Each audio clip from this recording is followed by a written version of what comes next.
A big hello to my YouTube family. Welcome to Diva Classes. This is Divya Vadvani, your English teacher. Today we'll be solving the ISC English Literature Semester 2 examination paper. Okay, जिसमें सबसे पहले MCQs हैं of today's paper that was held at 2 in the noon. First thing is this is from Act 4.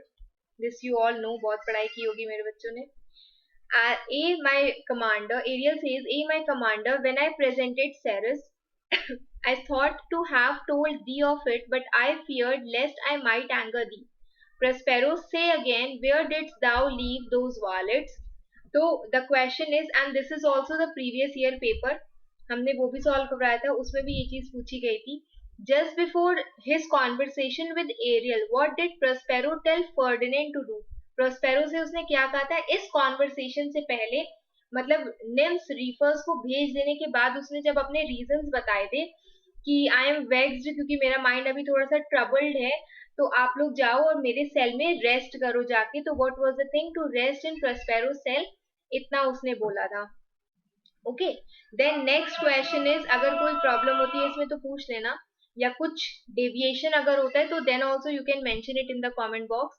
whom does Prospero refer to as varlets? Obviously वो यहाँ पर किसकी बात कर रहा है, वो यहाँ पर उस प्लॉट की बात कर रहा है जो कैलिबान, ट्रिंक्यूलो एंड स्टीफेनो ने दिया है. तो ये उन्हीं की बात कर रहा है क्योंकि एरियल ने उनको फाउल लेक में छोड़ करके आए थे. ठीक, तो this is the second one is Stephano, Trinculo and Caliban. Then next question is, what does Ariel's statement, I feared lest I anger thee, tell you about Ariel's attitude towards Prospero? See, कुछ ऐसे confusing questions होते हैं, तो जो पहले नहीं होने वाले आंसर्स है पहले उनको क्रॉस कर लिया करो. He loves to play tricks with Prospero, नहीं. He loves Prospero, might be.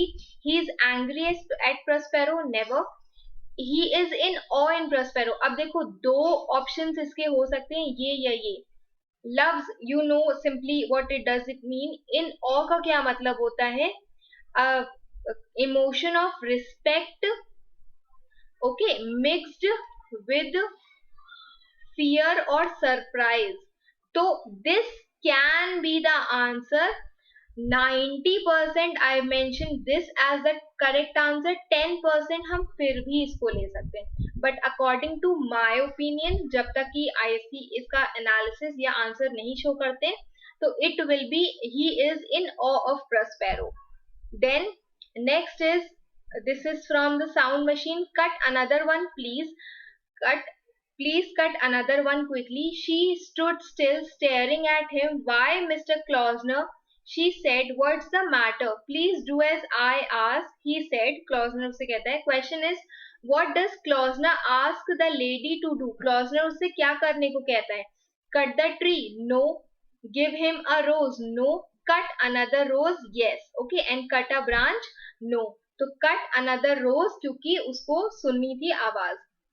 Why does Klausner make this request to the lady? Lady से वो ये request क्यों करता है? He enjoyed tormenting her. No. He wished to declare his love for her. नहीं. He wanted to impose his will on her. No. He wanted to hear the shriek of the plant as he made the cut. Yes. Okay. Then what was the lady's opinion of Klausner? ये चीज आप जब text पढ़ोगे तभी आपको ये चीज समझ में आएगी. Respected him? नहीं. She found him guilty? No. She found him peculiar. Peculiar is someone who is unique in his ways, जो अपने तरीकों में थोड़ा सा अलग होता है, थोड़ा सा अजीब होता है. Pitied, उस पर दया आती थी उसको? नहीं, ऐसा भी नहीं था. Okay, then next question is, yet we are the movers and shakers, one of the world forever. It seems. Whom does the poet, term थोड़ा सा blurry है, I can't do as the picture I got, ये वैसे ही है. Whom does the poet term the movers and shakers? वैसे वो music makers के लिए कहता है, बट ऑब्वियसली यहाँ पर रूलर्स, पॉलिटिशियंस, बिजनेस मैग्नेट्स की बात नहीं करता, तो वो यहाँ पर पोएट्स की बात करता है क्योंकि बाकियों की नहीं करता, इसलिए this can be poets. Which places do these people frequent? वो लोग किन किन जगहों पर जाते हैं बहुत ज्यादा? पार्लियामेंट नहीं, डेजर्ट्स नहीं, पब्लिक प्लेसेस नहीं. They go to the sea breakers and streams. Means कहाँ पे wander through the lone sea breakers and desolate streams. ठीक, तो यही वाली लाइन इसमें लिखनी थी. फिर आते हैं आपके long answers. I hope short में 8 नहीं तो 7 तो सही होने चाहिए. ठीक, फिर उसके बाद next is in Act 4 of the play The Tempest, as the masked end, state what Prospero tells Ferdinand about the impermanence of everything in the world. Quotations important quotes वाला जो था उसमें हमने आपको एक पार्ट दिखाया था जिसमें हमने कहा था कि ये वाला, रुको let me just show you. Act 4 this is act 4. ठीक, तो हमने ये नहीं था, ये हमने एक पार्ट आपको इसमें शो किया था जिसमें ये चीज बोली गई थी, एक्शंस ऑफ कैलिबान.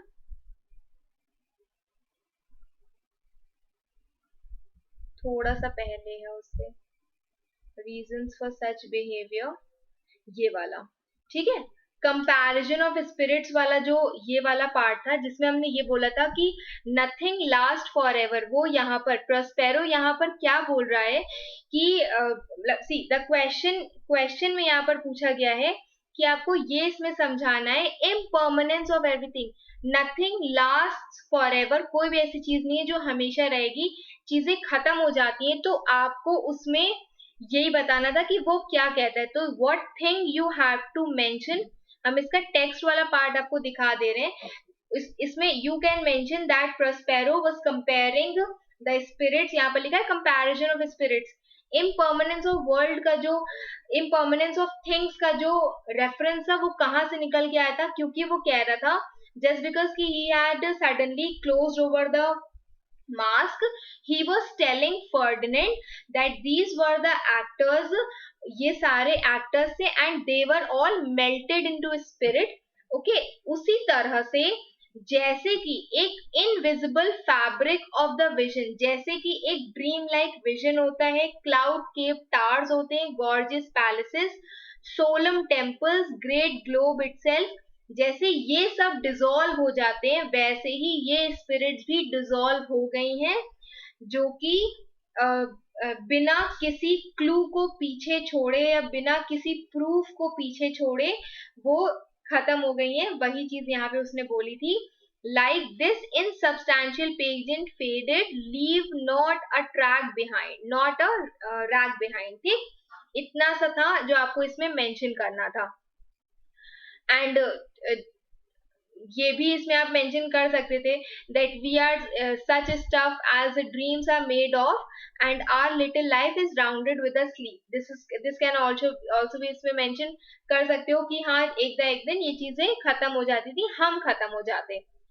इतना ही आपको इसमें लिखना था. वो जो छोटा सा पैराग्राफ था जिसमें वो स्पिरिट्स का कंपैरिजन करता है और ये बताता है कि नथिंग लास्ट फॉर एवर, यही चीज इसमें लिखनी थी. फिर उसके बाद next question is referring closely to act 5 of the Tempest, relate what Ariel says about the conditions of Alonso and his companions as they are trapped in the lime grove beyond Prospero's cell. ये first. ठीक, और उसी का ही next, क्योंकि हमने बताया था कि पैराग्राफ चेंज कर लेना. What is the effect of the description given by Ariel on Prospero, ये फर्स्ट था. तो प्रोस्पेरो पर पूछा है इसका डिस्क्रिप्शन. ठीक है, अब एक्ट 4 का कोई काम नहीं है तो एक्ट 4 पहले हम हटा दें. उसके बाद एक्ट 5 से क्वेश्चन पूछा है. एक्ट 5 का था ना, कंडीशंस ऑफ एनिमीज पूछा गया है कि उनकी वहां पर जो अलोंसो और उनके साथी उनकी कंडीशंस वहां पर कैसी है. तो you will write there that confined means, ये उसका पार्ट आपको यहाँ पर यही चीज आपको इसमें मेंशन करनी है, that which feather friends your self. यहाँ पर लिखना है दे कैन नॉट बज टिल यू रिलीज. मतलब जहां पर वो लोग कन्फाइंड है अलोंसो एंड द एनिमीज, वो वहां से मूव नहीं कर सकते till Prospero's release. The king, the question starts from here, जो आपका आंसर है वो यहाँ से शुरू होगा. The king, his brother या फिर ब्रैकेट his brother ब्रैकेट में Sebastian and Antonio Prospero's brother are waiting. All three are insane. They are distracted. They are insane.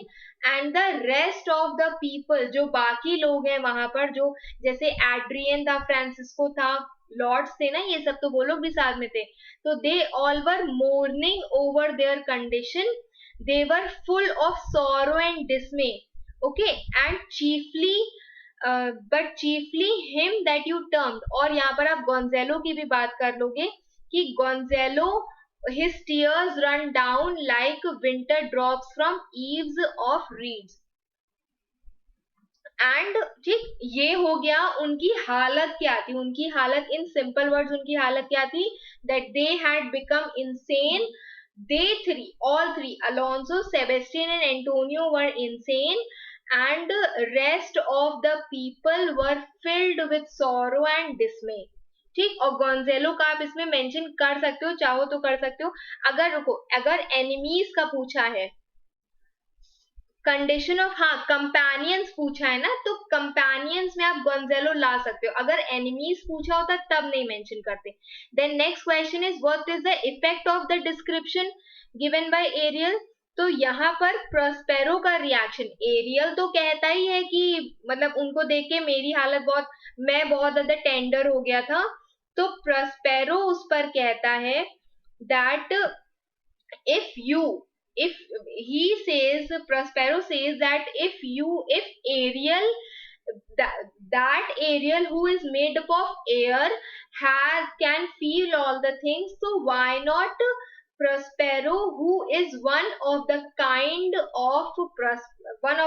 of them, उसके enemies के जैसे वो भी एक इंसान है, तो उसके अंदर क्यों नहीं ये पैशन आ सकता है?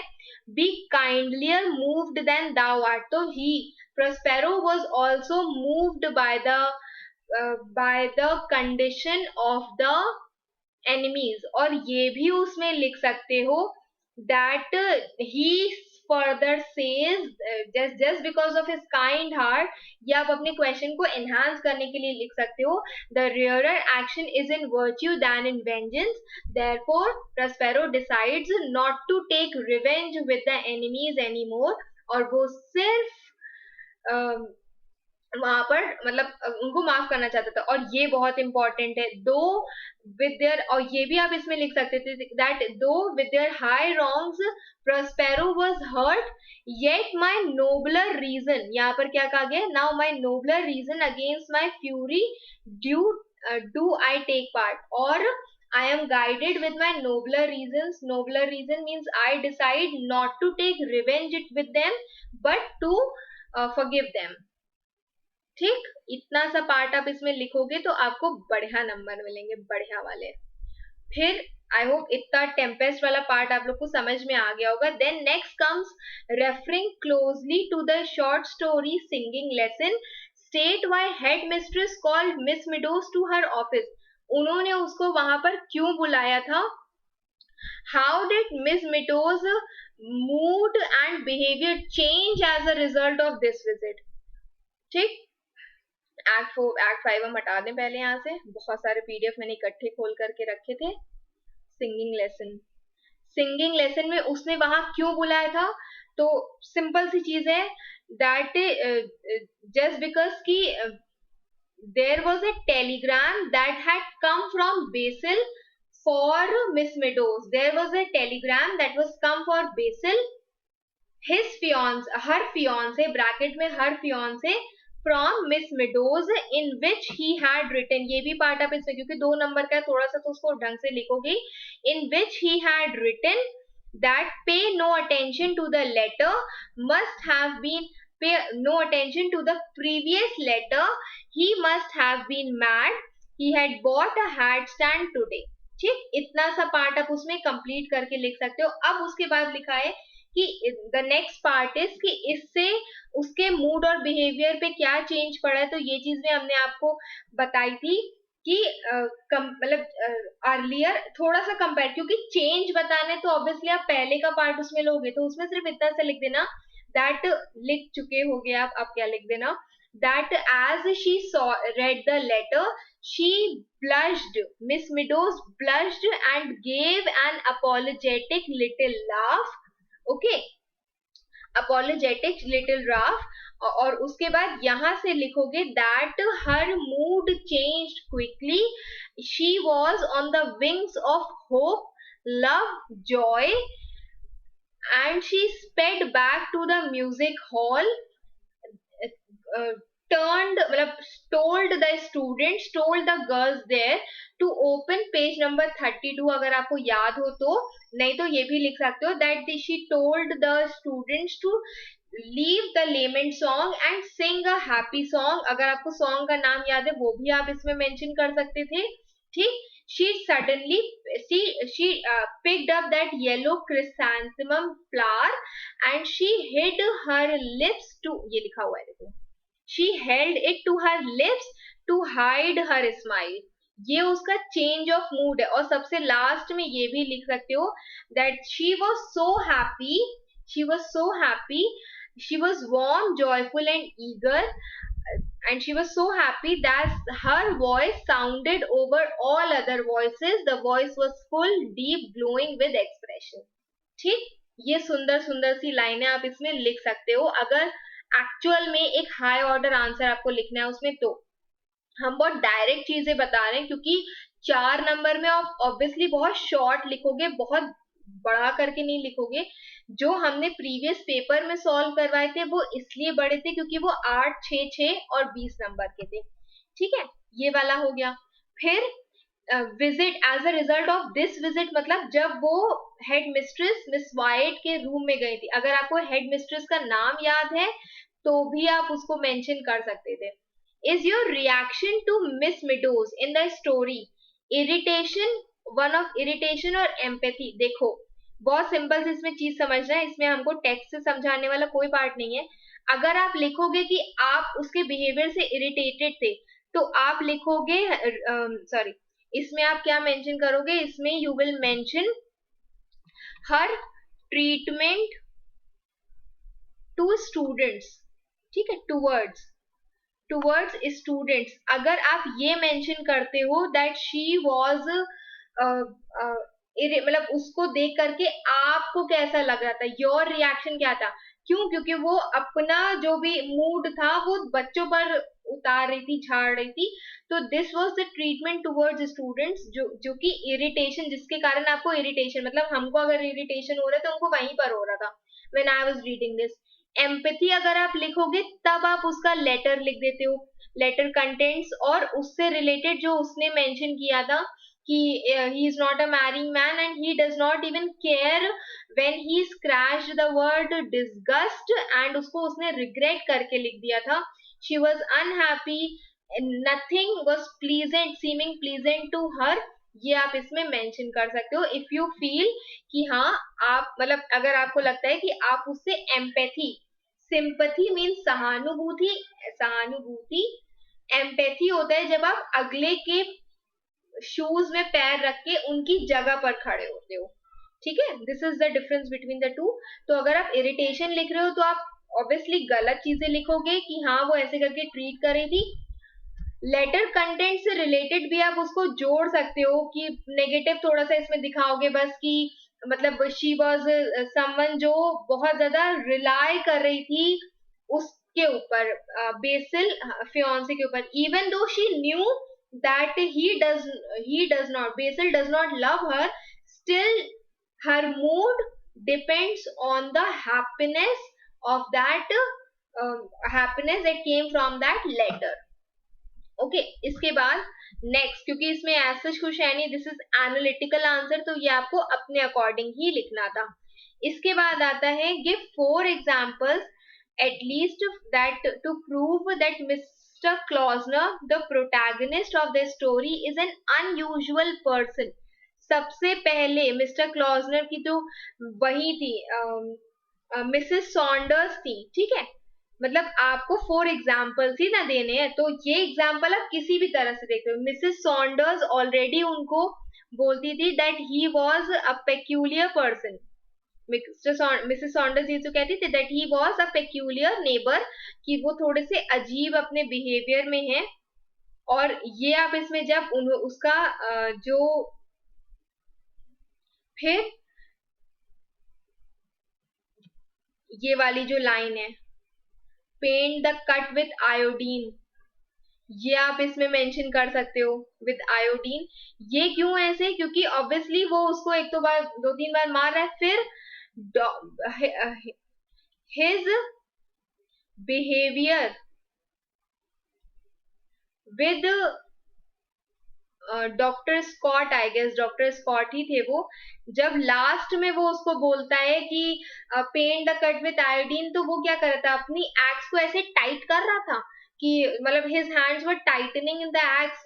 तो वहीं पर ही doctor Scott was frightened of him, he was frightening doctor Scott also. और जब यहाँ पर आप लिखोगे मिसेस सॉन्डर्स का, तभी भी उसने एक जगह पर बहुत ही विस्परिंग वॉइस में ऐसे फेंस के ऊपर ऐसे रख के उसके बाद बोला था, how do you know Mrs Saunders कि इनके पास नर्वस सिस्टम नहीं है।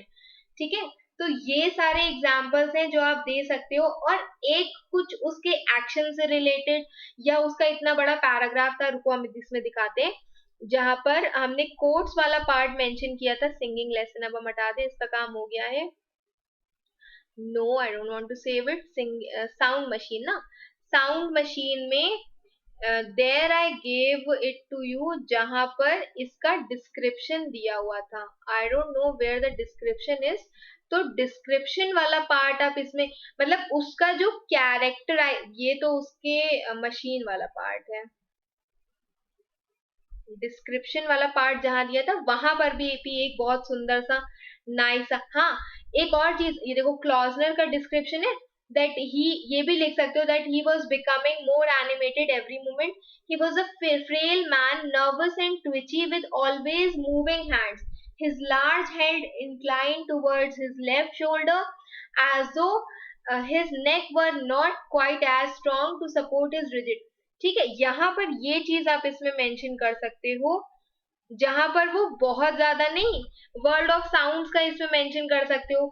एक और जगह पे जहां पे वो साउंड्स की बात करता है, तो वो हर चीज के लिए वेजिटेबल्स की बात कर रहा था, रैट की, बैट की बात कर रहा था, एनिमल्स की, मतलब वो बात करता है। ये चीज आप इसमें मेंशन कर सकते हो, since it is long story. ये 3 पॉइंट्स तो हमने आपको मेंशन कर दिए, मतलब उसका खुद का जो रिएक्शन था, क्योंकि उसने पेड़ को हार्म किया, 2 बार हार्म किया था अपने चीज को प्रूव करने के लिए, he was obsessed with sound, तो उसको प्रूव करने के लिए यहाँ पर जब उसने बोला, ये उसका बिहेवियर विद डॉक्टर स्कॉट जो था, सुबह 6 बजे उसको बुला लेना, और उसके बाद फिर उसके पीछे पड़ जाना कि इसको कट को आप उसको मतलब आयोडीन इसमें लगाओ, ये। और एक और आप इसमें मेंशन कर सकते हो, व्हेन ही वाज रिएक्टिंग, कि हाँ अगर मैंने इसको काटा या अगर मैंने वेजिटेबल्स काटे तो उसमें से भी आवाज होगी। तो this was also very strange और अनयूजुअल इन हिम। ठीक, ये 4 एग्जांपल्स हैं, आप इसको 4 पॉइंट्स में भी मेंशन कर सकते थे। Then with close reference to the short story, V. Wordsworth relate the tale told by V. Wordsworth to the young narrator to justify the abundance of trees in his yard। ये भी वाला part भी हमने आपको करवाया था। पहले हम साउंड मशीन हटा दें। बी वर्ड्सवर्थ में देखो, जब हमने इम्पोर्टेंट आपको कोट्स पढ़ाए थे, तभी भी हमने इसमें आपको बताया था कि वो जब उसके घर जाता है, प्लेसेस दे लिव्ड, ठीक है, व्हेन दे मेट अगेन, और उसके बाद वो जब उसके घर जाता है, तो वो उसको एक स्टोरी सुनाता है उसको। हिज रूम, ये उसके रूम वाला था, ये वाली, दिस इज द पार्ट जो आपको मेंशन करना था इसमें, कि अबंडेंस, मतलब उसने बी नरेटर ने पूछा था कि आपके घर, एक तो डैम्प, अगर आपका घर इतना डैम्प या मतलब वेट या सीलन नहीं आ जाएगी उसमें, अगर आप इतना सारा पेड़ पौधे घर के अंदर रखोगे। तो उसने यहाँ पर ये वाली, ये जो स्टोरी है जो आपको प्रिपेयर करनी थी, ये उसने सुनाई थी। ठीक है, क्योंकि यहाँ पर देखो एक लाइन लिखी थी,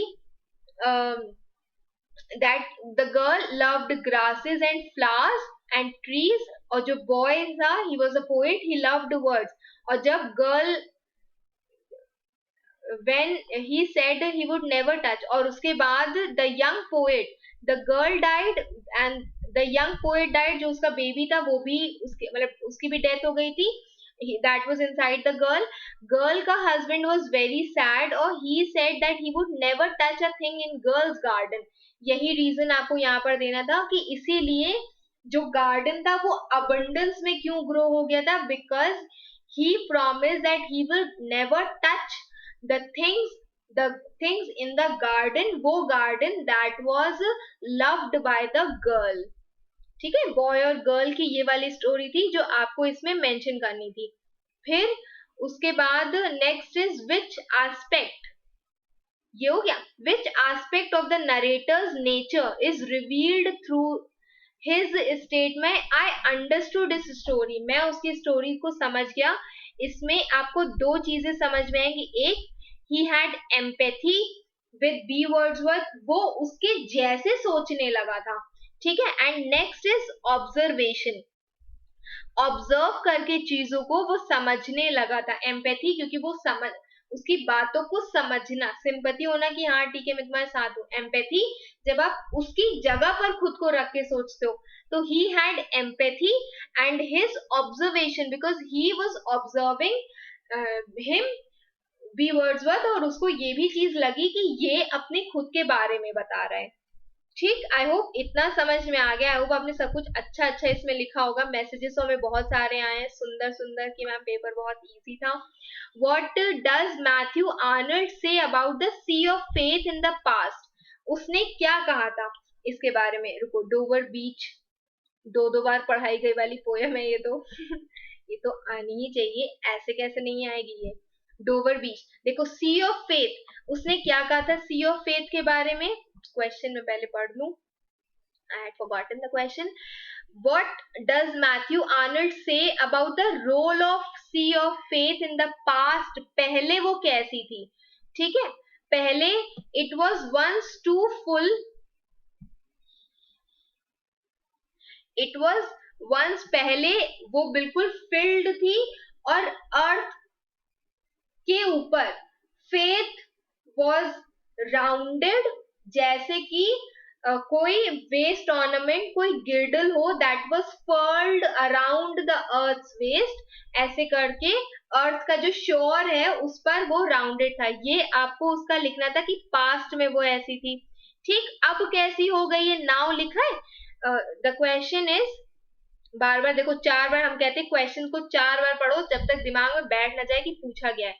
अब उसको क्या हुआ है, तो इसको क्या कर सकते हो, इसको आप 3-3 पैराग्राफ्स में अलग अलग भी लिख सकते थे. What has happened to it now.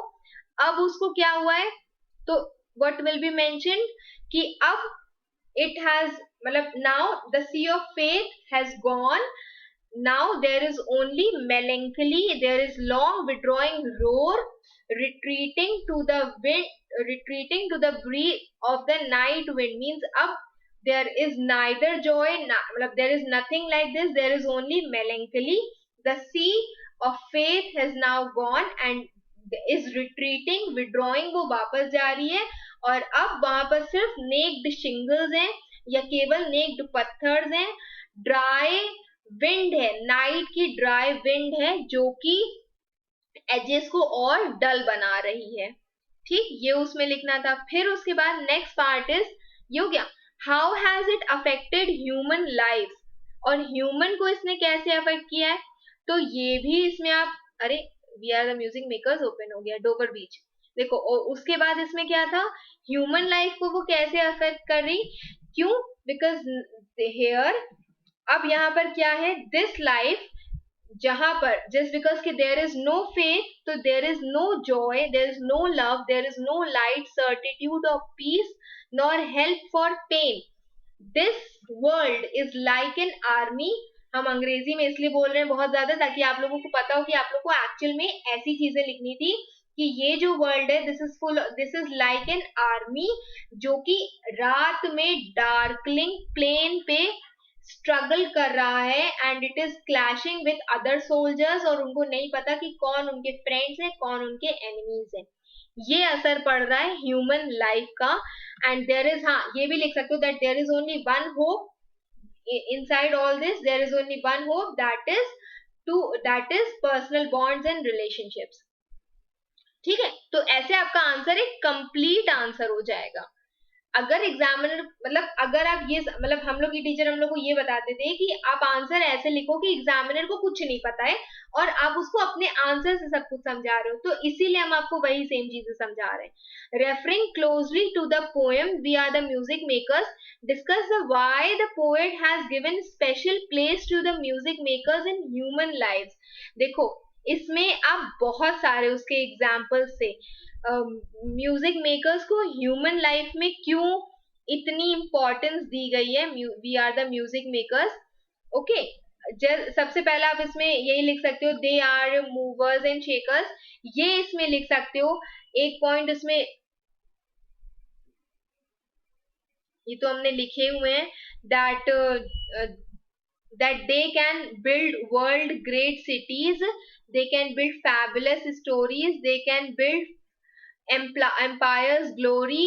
With one man with a dream at pleasure can go forth and conquer a crown. All three when they will unite, okay, तो they can trample a kingdom down. ऐसे बहुत सारे examples इसमें दिए थे, तो you can write any four of them. मतलब in the sense कि अगर आपसे पॉइंट्स में पूछा है तो आप 4 लिख दो, इसमें लिख चुके होगे. और अगर ऐसे करके पूछा हुआ है तो 3 अलग अलग पार्ट्स में पैराग्राफ करके इसमें लिख दो. ठीक, आई होप इतना आपने किया होगा. अगर कुछ इसमें कंफ्यूजन या something is there that is deviating from your answers or something that I have not told you correct, और कुछ ऐसा जिसमें आपको कंफ्यूजन है, mention it in the comment box. And best wishes for your next exam. Keep preparing. Thank you.